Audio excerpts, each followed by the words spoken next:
सलोनी जसं की आपण पाहतोय, मी सध्या सय्यदनगरच्या परिसरामध्ये आलो आणि या ठिकाणी आपण पाहतोय रेस्क्यू फाउंडेशन जे आहे हे या ठिकाणी गेल्या अनेक वर्षापासून कार्यरत आहे, काम करत आहे। हे रेस्क्यू फाउंडेशन त्या विषयावरती काम करते ज्या महिलांवरती अन्याय अत्याचार झालेले आहेत किंवा ज्या महिला पीडित आहे अशा महिलांना या ठिकाणी सांभाळण्याचं काम या रेस्क्यू फाउंडेशनच्या माध्यमातून केलं जात आहे। मात्र 23 तारखेला या रेस्क्यू फाउंडेशनमधून तब्बल 11 मुली जे आहेत ते बेपत्ता झालेल्या आहेत आणि या बेपत्ता झालेल्या मुलीची नोंद प्रभागामध्ये असणाऱ्या संबंधित पोलीस स्टेशनला कुठल्याही प्रकारची नोंद जी आहे ते केलेली नाही आहे। त्याच्या व्यतिरिक्त जर महत्त्वाची गोष्ट सांगायची म्हणलं तर या ठिकाणी एवढी मोठी घटना घडली, 23 तारखेला 11 मुली या रेस्क्यू फाउंडेशनमधून बेपत्ता झाल्यात, गायब झाल्यात। याची प्रेस नोटसुद्धा पत्रकारांना दिलेली नाही आहे।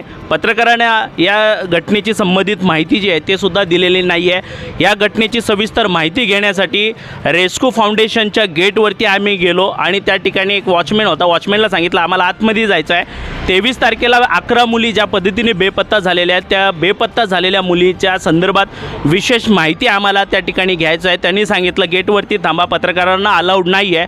त्याच्या व्यतिरिक्त ते आतमध्ये गेले, एका महिलेला भेटले, मॅडमला भेटले, मॅडम बाहेर आले आणि ते सांगितले आम्हाला की आम्ही महिला बाल कल्याण विभागाला या घटनेची माहिती दिलेली आहे, परंतु आम्ही तुम्हाला देऊ शकत नाही आहे।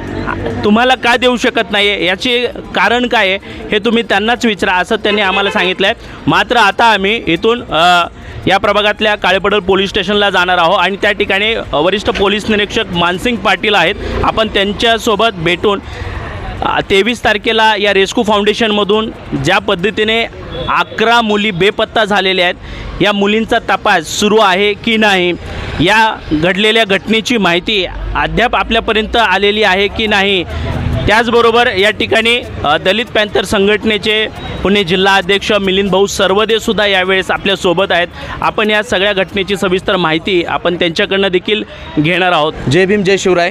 हडपसर येथील रेस्क्यू फाउंडेशन संस्थेतून 23 मार्च 2026 रोजी 11 मुली त्या ठिकाणी बेपत्ता झालेल्या आहेत आणि त्या संदर्भात आजपर्यंत कोणत्याही प्रकारची सापडलेल्या नाही आहेत। तरी ज्या 23 तारखेला 11 मुली गायब झालेल्या आहेत, आज या ठिकाणी 30 तारीख आहेत, आज या 7 दिवसामध्ये देखील त्या मुलींचा कुठल्याही प्रकारचा ठाव ठिकाणा लागलेला नाही आहे। खऱ्या अर्थानं पोलीस प्रशासन या ठिकाणी काय करत आहे आणि ही जी रेस्क्यू फाउंडेशन जी संस्था आहे ही संस्था खऱ्या अर्थानं त्यांची जी सुरक्षितता आहे ती कशा प्रकारची आहे आणि ती सुरक्षितता किती ढिल्या प्रकारची आहे या ठिकाणी जाणवत आहे। खरं तर या ठिकाणाहून यांनी कोणत्याही प्रकारची माहिती या ठिकाणी प्रेस मीडियाला त्या ठिकाणी दिलेली नाही आहे की आमच्या इथून 11 मुली बेपत्ता झालेल्या आहेत। म्हणजे ही जी घटना अशी घडलेली आहे तर याच्यासारख्या अनेक घटना या ठिकाणी यापूर्वीही घडल्या असतील याची शक्यता जाणवते, कारण की इथून याच्या आधी बऱ्याचशा मुली त्या ठिकाणी पळून गेलेल्या असतील परंतु त्यांची कोणत्याही प्रकारची माहिती त्या ठिकाणी यांनी बाहेर येऊ दिलेली नसणार आहे, ही शक्यता नक्कीच असणार आहे।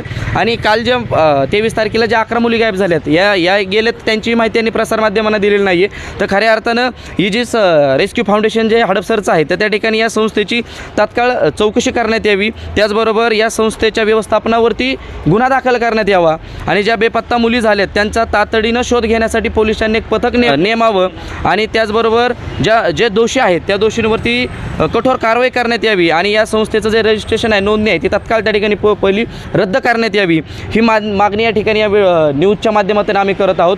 खऱ्या अर्थानं हडपसरमध्ये हे जे रेस्क्यू फाउंडेशन आहे या फाउंडेशनमध्ये ज्या पीडित महिला आहेत, पीडित मुली आहेत त्या ठिकाणी ठेवल्या जातात आणि या पीडित महिला, पीडित मुली या ठिकाणी ठेवल्या जातात आणि या वारंवार या इथून गायब होत असतील ही शक्यता या ठिकाणी नाकारता येत नाही।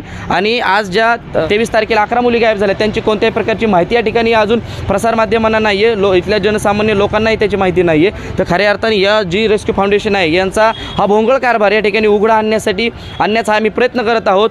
तरी स्थानिक पोलिसांनी याच्यावर स्थानिक पोलीस असेल आणि पुणे शहराचे आयुक्त असतील अमितेश कुमार साहेब यांनी याच्यामध्ये लक्ष घालून याच्यामध्ये महिला बाल कल्याण असेल त्याचबरोबर रेस्क्यू फाउंडेशन असेल यांना विचारणा करून हे 11 11 मुलींचा तपास करावा. ह्या 11 मुली नक्की गहाळच झालेत का ह्या विकल्या गेलेल्या आहेत? 11 मुलींना यांनी विकलं की काय? का इथून अशाच मुली विकल्या जातात? याची माहिती या ठिकाणी आपण सर्वांनी घेणं गरजेचं आहे आणि असा भोंगळ कारभार करणाऱ्या या संस्थेची नोंदणी त्या ठिकाणी रद्द करण्यात केली पाहिजे आणि त्यांच्यावरती कठोर कारवाई करण्यात यावी. आणि मला तर असं वाटतं की ही खूप मोठी शृंखला आहे, ही खूप मोठी साखळी असणार आहे. कारण साखळी असल्याशिवाय एवढं मोठं काम, एवढी मोठी घटना त्या ठिकाणी दाबता येते असं मला वाटत नाही. ही खूप मोठी साखळी असू शकते, हे नाकारता येत नाही. याच्यावरती वचक बसला पाहिजे. पुणे शहराच्या CP साहेबांना माझं या व्हिडिओच्या माध्यमातून विनम्र आव्हान आहे आणि एक विनंती आहे की सर, या 11 मुली इथून गायब केल्यात का यांनी विकलेल्या आहेत याची आपण सविस्तर माहिती घ्यावी. जोपर्यंत कारवाई चालू आहे तोपर्यंत संस्थेचं त्या ठिकाणी नोंदणी त्याची रद्द करण्यात यावी हीच मागणी व्हिडिओच्या माध्यमातून करतो. जय भीम, जय शिवराय.